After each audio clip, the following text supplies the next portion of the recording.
것은 하나님의 말씀입니다. 안식일에 예수께서 밀밭 사이로 지나가실새 그 제자들이 길을 열며 이삭을 자르니 바리새인들이 예수께 말하되 보시오 저희가 어찌하여 안식일에 하지 못할 일을 하나이까. 예수께서 가라사대 다윗이 자기와 및 함께한 자들이 핍절되어 시장할 때에 한 일을 읽지 못하였느냐. 그가 아비아달 대제사장 때에 하나님이 전에 들어가서 제사장 외에는 먹지 못하는 진설병을 먹고 함께한 자들에게도 주지 아니하였느냐. 또 가라사대 안식일은 사람을 위하여 있는 것이요 사람이 안식일을 위하여 있는 것이 아니니 이러므로 인자는 안식일에도 주인이니라. 아멘.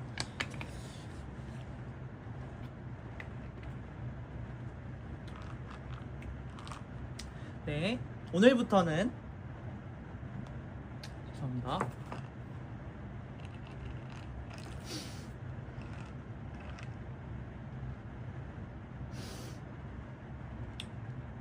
네, 오늘부터는 영상에 들어가니까 네, 오늘부터는요 하임교회 핵심가치 설교를 좀 하려고 합니다. 네 가지 이 핵심 가치가 있는데 안식 그리고 수용. 다음 주는 순서는 그렇게 됐지만 다음 주는 수용보다는 용서 그리고 수용 그리고 은혜, 이 순서대로 이제 핵심 가치 설교를 하려고 합니다. 그래서 하임교회가 어떤 생각을 가지고 지금 목회를 하고 있는 건지 그것들을 좀 같이 4주간 바라보기를 원하고요. 그래서 진정 우리가 이 하임교회가 이 세상에서 어떤 마음들을 갖고 또 어떤 필요를 갖고 또 사역을 하는지 그리고 어떤 마음들로 그 사람들을 품을 건지 같이 보기를 원합니다. 그래서 오늘 첫 번째 순서로는요 안식이라는 핵심 가치를 가져가려고 합니다. 우리가 같이 그 테마로 삼았던 것은 이제 하임이잖아. 하임이 무슨 뜻이냐면 집이라는 뜻을 가지고 있습니다. 집이라는 뜻을 제가 보게 되네요. 집이라는 뜻을 가지고 있습니다. 집이라는 가지고 있기 때문에 가장 중요한 것이 뭐냐면 집에서는요 안식이 이루어져야 돼요. 우리가 많은 그 공동체 생활을 이제 하겠지만 가정에서 하겠지만 안식이 이루어져야 됩니다. 왜 안식이 이루어져야 되냐면은 이 밖에 나가서 내가 제대로 일을 할 수 사실 있어야죠. 누군가를 만나거나 어떤 일을 하거나 했을 때 가장 중요한 부분들은 안식이기 때문입니다. 그래서 집에서 우리는 가장 중요한 것들이 가장 1순위로 두는 것이 어떻게 보면은 안식이 아닌가 싶습니다. 그래서 그런 얘기들 있잖아요. 많이 바빠서 정말 잠만 자는 것처럼 느껴질 때가 있다 라는 게 있었던 것처럼 저도 그런 순간들이 사실 있었어요. 그래서 가장 먼저는 우리가 집 안에서 무엇을 해야 되냐? 안식을 해야겠죠. 그래서 오늘은 안식에 대해서 설교하도록 하겠습니다. 저는 이런 말로 오늘 좀 시작을 하면 좋을 것 같고요. 이런 말이라기보다는 이런 말을 들어보신 적이 있거나 하신 적이 있을 것 같아요. 어떤 말이냐면요. 바쁘다, 바빠, 현대사회. 이런 말 해보신 적 있으세요? 네. 네, 많이 했어요. 많이 바쁘시죠? 너무 현대사회가 바쁜 것 같아요. 근데 이거 우리가 이런 말을 언제 하죠? 네, 언제 하죠? 근데 뭐 진지하게 하진 않는 것 같아요. 진지하지 하지 않는 것 같고 그냥 자연스럽게 그리고 좀 뭔가 장난스럽게 얘기하는 것 같아요. 네, 바쁘다 바빠 현대사회 이렇게 얘기하지 않는 거. 바쁘다 바빠 현대사회 이렇게 주변에 뭔가 친한 사람이 있으면 그렇게 얘기하는 것 같아요. 근데 우리가 이렇게 자연스럽게 장난스럽게 함에도 저는 이 말이 이 현대사회를 뭔가 대표하는 말처럼 느껴지는 것 같아요. 현대사회는 너무 바쁩니다. 너무 바쁜 사회를 살아가고 있어요. 그래서 저는 이 역사상 이 많은 시대가 사실 있었잖아요. 뭐 중세시대 뭐 이런 시대가 사실 있었지만 이 시대가 가장 바쁜 시대가 아닌가라는 생각이 듭니다. 저는 이렇게 바쁜 수많은 이유가 사실 있겠지만 그 이유를 두 가지로 들을 수 있을 것 같아요. 두 가지로 들을 수 있는데 저는 그 첫 번째 이유가 뭐냐면요. 이 공동체 사회에서 개인 사회로 넘어오면서 이 개인 역량에 대한 그 부담이 좀 많이 늘은 것 같아요. 그러니까 예전에 농경사회에서 살았잖아요. 농경사회에서는 개인의 역할이 중요하진 않았어요. 그래서 뭐 농경사회에서 일이나 그 고된 일을 하니까 같이 협동해서 하는 일들이 많았어요. 그래서 공동체로서 그 개인의 역량이 중요한 것이 아니라 협동하고 화합하는 것들이 많이 필요했죠. 그래서 근데 농경사회에서는 어떻게 했어요? 오늘 우리 집의 일을 같이 해줬어요. 오늘 우리 집의 일을 같이 해주고 그 다음 날에는 다른 사람의 일들을, 다른 집의 일을 같이 해줬죠. 그러면서 이게 문화가 어떻게 형성이 되냐면 여러분 들어보셨을 거예요. 품앗이라는 그런 그 공동체가 생긴 거예요. 네, 품앗이라는 그 문화가 생긴 거죠. 저는 그 이 품앗이 때문에 협동조합이 생기고 여러분들이 생각하는 아마 농협이 그 안에서 사실 만들어졌다 진 것 같아요. 제 생각으로는. 제가 어디서 배웠었는데 그 협동조합이 그런 식으로 형성이 되었다. 상인조합, 그때 옛날 같은 그 길드도 그렇게 형성이 됐던 거예요. 그래서 그때 이런 공동체 사회이기 때문에 개인의 역량보다는 개인이 혼자 튀는 것보다는 어때요? 공동체 화합하고 협동하는 것들이 중요했다라는 거예요. 그런데 현대사회는 어떻습니까? 현대사회는 이제 일 자체가 세분화되어지고 전문화되어 가면서 개인의 역량들이 많이 사실 늘었어요. 저는요 영상을 좀 잘했었거든요. 네, 영상을 잘했어요. 영상에 자신감이 있었어요. 제가 학교에서 신학교 시절에 방송국장이어서 그때 아무것도 사실 모르는 상태에서 영상 편집을 시작을 했는데 사람들한테 그때 3월에 첫 그 학생의 그 홍보 영상이 있었어요. 학생회는 이런 것이다. 그 영상을 이제 거의 영화처럼 사실 찍었어요. 영화처럼 찍었는데 영화 예고편처럼 찍었어요. 그래서 사람들이 극찬을 했어요.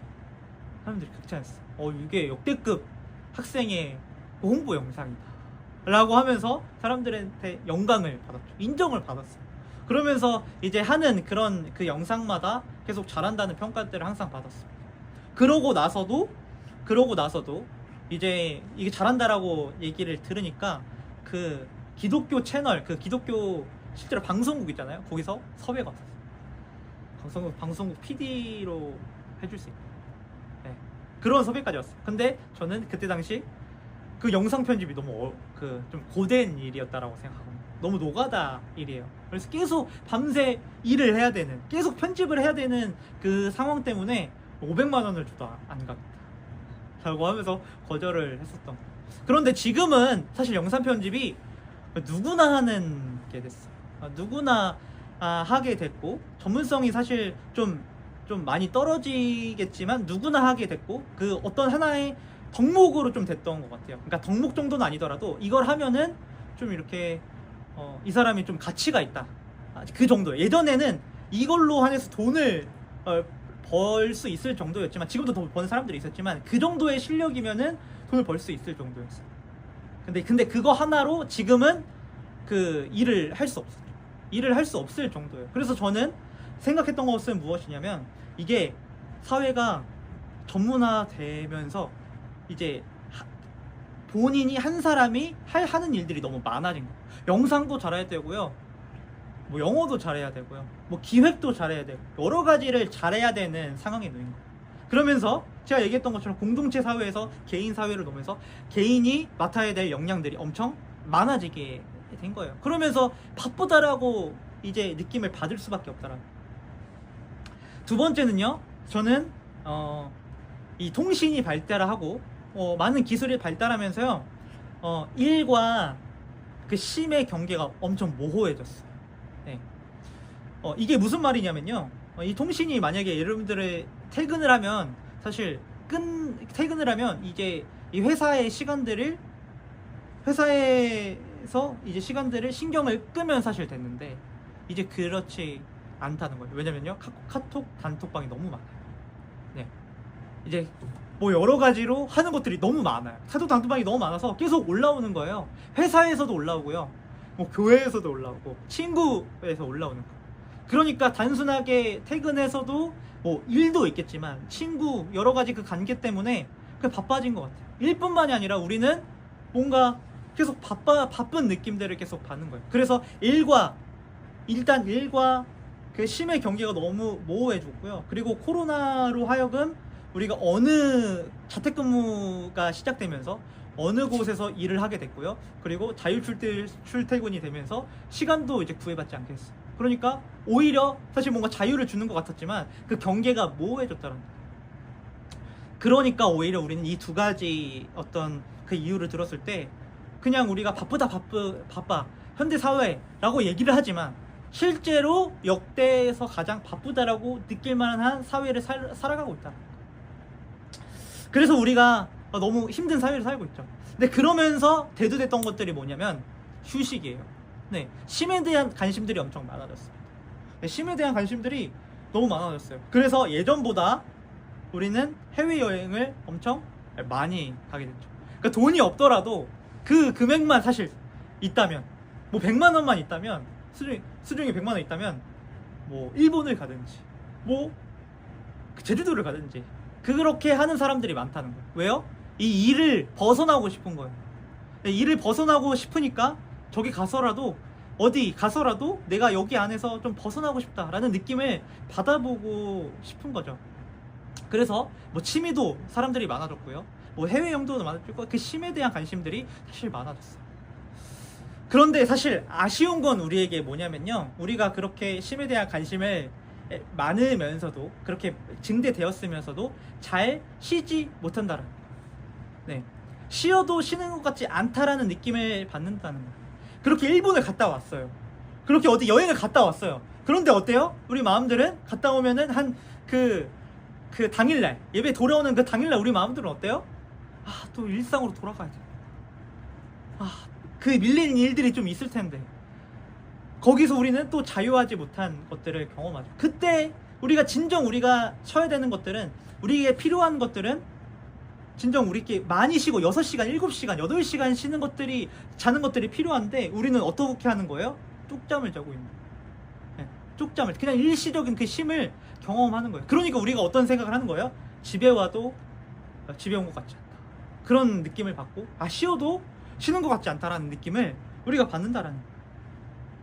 우리가 정말로 어떻게 보면은 이 바쁜 시대에 이 개인의 역량들이 엄청 많아지고 그 일과 쉼의 그 경계가 모호해지는 이 시대, 그리고 이 정말 쉼이 필요한 시대에 쉬지 못하는 이 시대를 살아가고 있는데 너무 어떻게 보면 절망에 가까운, 우리가 계속 일을 몇십 년 더 일을 해야 되는데 우리가 어떻게 잘 쉬어야 우리가 몇십 년을 더 일을 하고 더 정진하며 하나님의 어떤 일을 더 나아갈 텐데 우리가 정말로 이것이 우리에게 해결돼야 되는 문제인데 우리는 어떻게 이거를 해결해야 될까 고민을 해봐야 된다.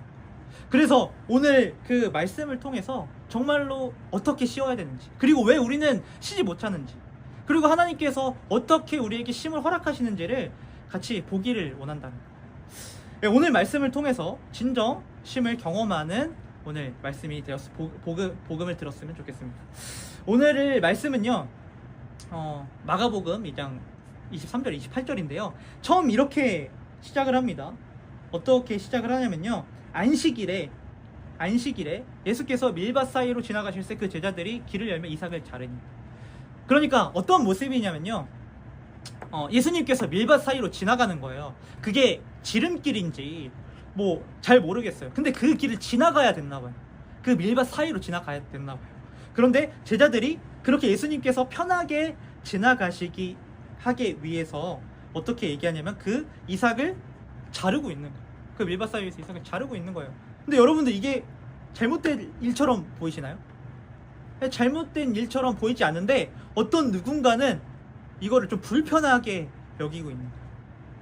24절에 보면 이렇게 되어 있습니다. 바리새인들이 예수께 말하되 보시오, 저희가 어찌하여 안식일에 하지 못한 일을 하나이까.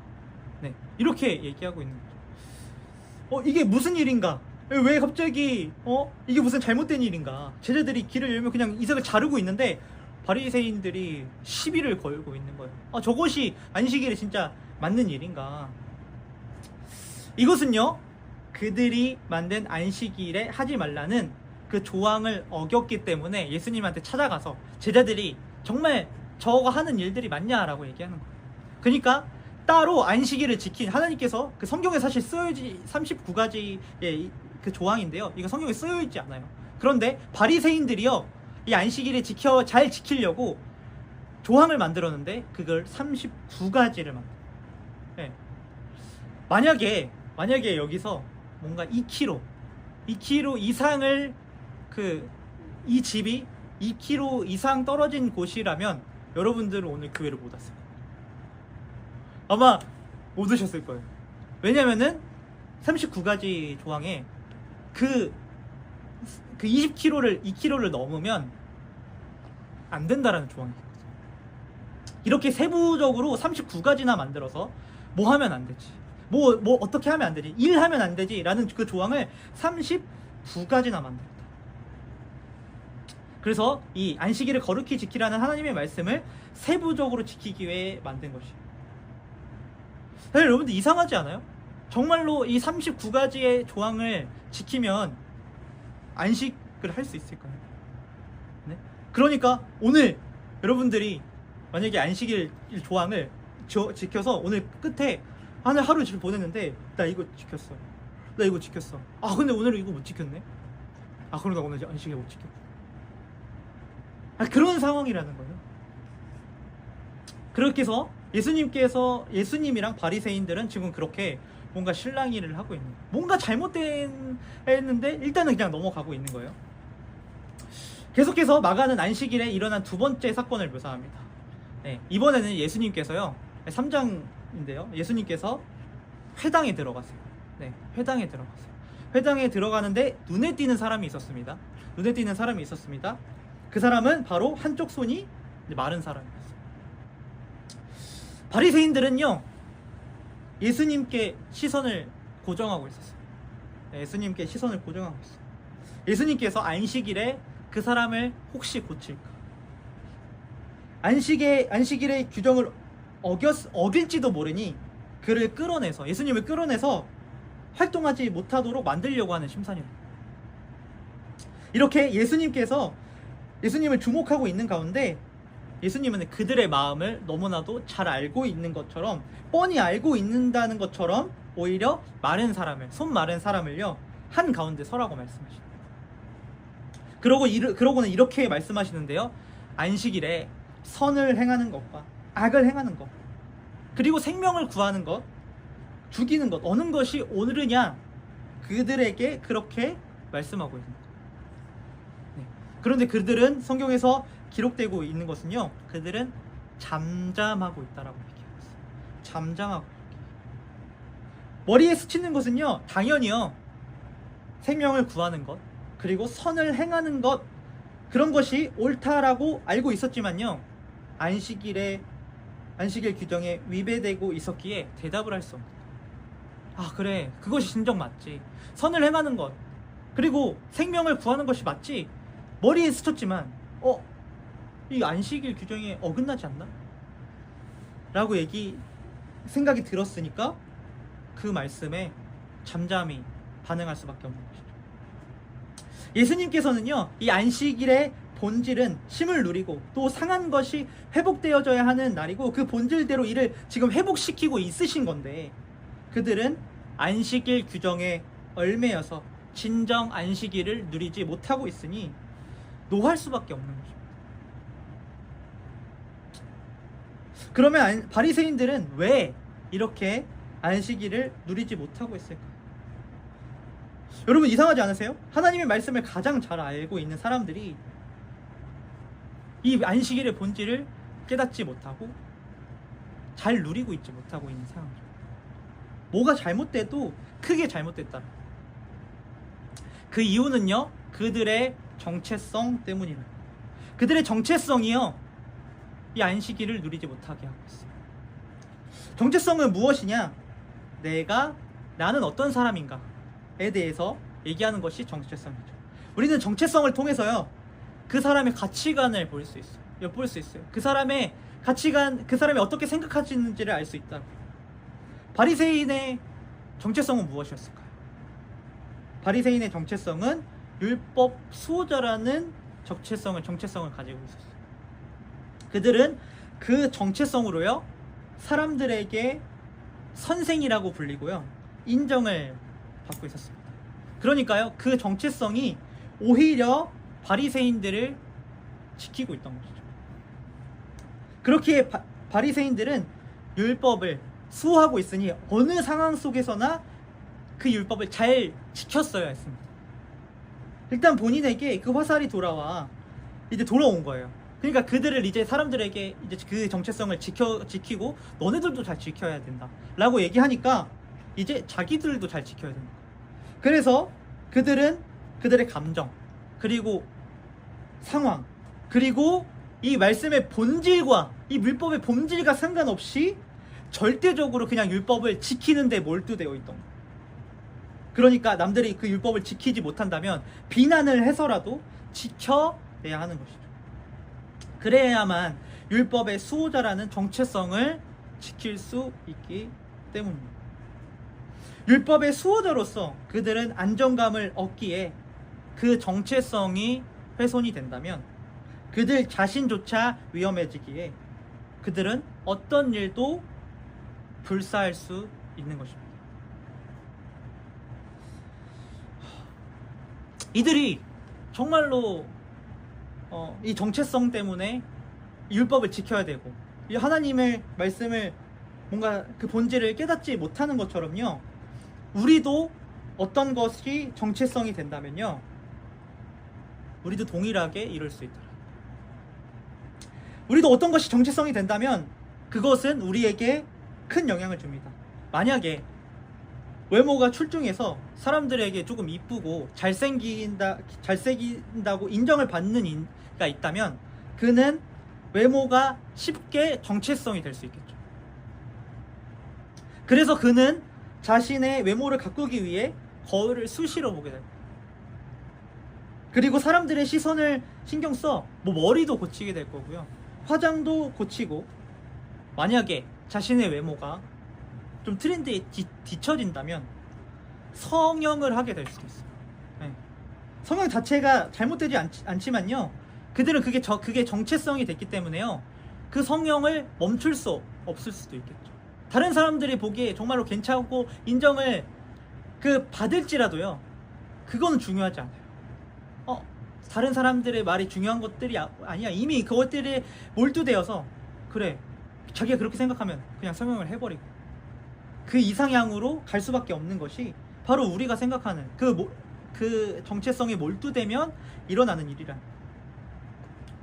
우리는요, 이 정체성이 우리를 지켜준다라고 생각하여서 여기에 많은 에너지를 쏟는다. 돈이 많으면 내가 괜찮은 사람이 될 거야. 그래서요, 알바를 해서 돈을 많이 벌기 위해서 알바를 몇 개씩이나 해서 건강을 잃을 정도로 알바를 하고요, 또 사람들의 인정에 목말라서 계속해서 일을 하는 거예요. 네, 야근을 하면서 그 가정들을 책임지지도 못하고요, 가정의 얼굴도 보지 못할 수도 있어요. 우리는 이 정체성이 우리를 지켜준다 생각해서 계속해서 많은 에너지를 쏟게 되는 거예요. 그런데 이 정체성이요, 진정 우리를 지켜주지 못한다. 오히려 우리는 이 정체성을 우리 자신을 지키려고 쉬지 못하고 질주한다라는 거예요. 계속해서 이 정체성을 위해서 질주하고 노력하고 많은 에너지를 오히려 쏟는다는 거예요. 오히려 이 정체성을 위해서 헌신하고 있다는 거예요. 외모를 잃을까 노심초사하며 외모를 잃지 않기 위해서 그 외모에 헌신합니다. 외모를 잃지 않는 방법을 어떻게든 알아서 외모를 유지하려고 할 것입니다. 바로 외모에 헌신하는 것이죠. 그러니 사실은 외모가 날 지키는 게 아니라 우리가 외모를 지키기 위해 쉬지 못하고 질주하고 있었던 것입니다. 여러분들, 그렇다면 우리는 우리의 질주를 어떻게 쉬게 할 수 있을까요? 우리는 어떻게 이 질주를 우리께 막을 수 있을까요? 27절, 28절을 같이 한번 보도록 하겠습니다. 우리 같이 한번 읽도록 하겠습니다. 또 이르시되 안식일이 사람을 위하여 있는 것이요 사람이 안식일을 위하여 있는 것이 아니니 이러므로 인자는 안식일에도 주인이라. 예수님께서는 그들을 위해 준비되었던 안식일을 누리지 못하고 오히려 안식일이 사람을 위해 있는 것처럼 되어버린 그들에게 본질을 상기시켜 주는 거예요. 예수님께서 이렇게 말씀하시는 거나 다름없습니다. 안식일은 모든 것이 회복되는 날이다. 너희들이 그렇게 애쓰지 않아도 되는 날이고 오늘만큼은 너희의 그 정체성을 벗어 던지고 온전히 쉴 수 있는 날이다. 그렇게 말씀하고 있는 거예요. 그런데 이 말은 그 바리새인들에게 어떻게 들렸을까요? 권위가 사실 없죠. 왜요? 왜냐하면 그들은 율법의 수호자였어요. 율법을 해석하는 것이 그들의 권리였거든요. 그런데 예수님께서는 그 권리에 대해서 인정하지 않는 그들에게 이렇게 말씀하십니다. 내가 이 안식일의 주인이다 라고 말씀하십니다. 그들에게 설득력이 없었는지는 모르겠지만요, 만약 이 이야기가 진짜라면 이것은 어떤 말일까요? 그렇습니다. 안식일의 주인인 그가 진정으로 그들에게 안식을 줄 수 있는 분이라는 거예요. 물론 이 말씀을 듣고 주님께서 진정한 안식을 줄 수 있는 분이구나, 여러분들 그렇게 생각하실 수 있어요. 너무 은혜되는 말이다. 그래, 이제 내 정체성을 벗어 던지고 그래, 하나님께 가야지, 그렇게 생각할 수 있어요. 그런데 한 가지 문제는요, 여전히 이 정체성이 내게 주는 영향력이 여전히 있다는 거예요. 이곳을 오히려 놓는다면, 이 정체성을 놓는다면 내가 위험해질 거라는 불안함 때문에 이 정체성을 놓지 못하는 거예요. 그렇기 때문에 그 말이 안 들리는 거예요. 바리새인들도 그 말씀이 안 들리는 거예요. 내가 안식일의 주인이다 라고 하지만 여전히 이 바리새인 율법 수호자로서의 정체성으로 느끼는 이 안정감을 버릴 수 없기 때문에 이 정체성을 버리고 하나님 앞에 갈 수 없는 것이죠. 우리도 동일해요. 내가 인정을 받고, 내가 이것을 통해서 인정을 받는데, 내가 외모를 통해서 사람들한테 이쁘다라고 칭송받고, 잘생긴다라고 칭송받고, 여자친구도 생기고 남자친구도 생기고 여러 가지 그런 것들을 받고 있는데 어떻게 내가 이 정체성을 내려놓을 수 있겠어요? 하나님께서 그런 인정을 주신다라고 그렇게 믿을 수는 있지만 현실에서 일어나는 일은 정말로 그렇지 않을 수도 있다는 거예요. 우리는 불신할 수밖에 없다는 거예요. 이 문제를 해결할 수 있는 유일한 방법은요, 무엇이겠습니까? 우리가 가진 정체성보다 큰 영향력이 있으면서 이것을 놓아도 안전하다는 것을 알면 놓을 수 있겠죠. 어떻게 놓을 수 있겠습니까? 그 정체성이 무엇이겠습니까? 바로 하나님의 자녀라는 정체성이 그것을 놓을 수 있는 유일한 해결이라. 우리가 진짜 안전하게 쉴 수 있는 이유는요, 하나님께서 우리를 그분의 자녀로 삼아주셨기 때문에. 예수님은 하나님의 독생자이십니다. 그런데 그분께서 우리를 위해 십자가에서 죽으시고 부활하심으로 우리를 하나님의 가족 안으로 불러주십니다. 그래서 성경은 이렇게 말씀합니다. 너희는 다시 무서워하는 종의 영을 받지 아니하고 양자의 영을 받았으므로 우리가 아바, 아버지라 부르짖느니라. 네. 우리는 세상에 많은 우리의 정체성으로, 우리의 우상으로 다시 종을 삼아요. 아까도 얘기했던 것처럼 오히려 외모에 예속되어서, 사람들의 인정에 예속되어서 그들의 종처럼 살아간다고요. 그런데 오늘 로마서 8장 15절에서 말씀하시는 것은요, 양자의 영을 받았으므로 우리가 아바, 아버지라 부르짖느니라, 이렇게 얘기하시네요. 다시 말하면 우리는 더 이상 성취나 외모, 돈이나 사람들의 인정으로 우리의 가치를 증명할 필요가 없다. 하나님께서 이미 우리를 자녀로 받아주셨기 때문입니다. 자녀는 아버지 집에서 자유롭습니다. 자녀는 아버지가 지켜주시잖아요. 그렇기 때문에 우리는 쉴 수 있는 것입니다. 우리가 그런 생각을 할 수 있어요. 우리가 설교에서 그런 얘기들을 많이 합니다. 하나님의 자녀의 정체성으로 살아가십시오, 이런 얘기를 많이 합니다. 저는 이런 얘기가 사실 부분적으로는 틀렸다라고 생각해요. 사실 자녀라는 정체성은요, 우리가 힘을 들여서 얻는 것이 아니거든요. 우리가 어떤 노력으로 해서 자녀를 정체성으로 나아갈 수 없는 것이에요. 그냥 하나님께서 우리를 자녀로 불러주시면요, 우린 자녀가 되는 거예요. 자녀로 살아가려고 하는 게 아니라요. 그 자녀의 정체성을 알고 그 권세를 누리면요. 그냥 자녀답게 살아갈 수 있게 되는 거예요. 제가 이번 주에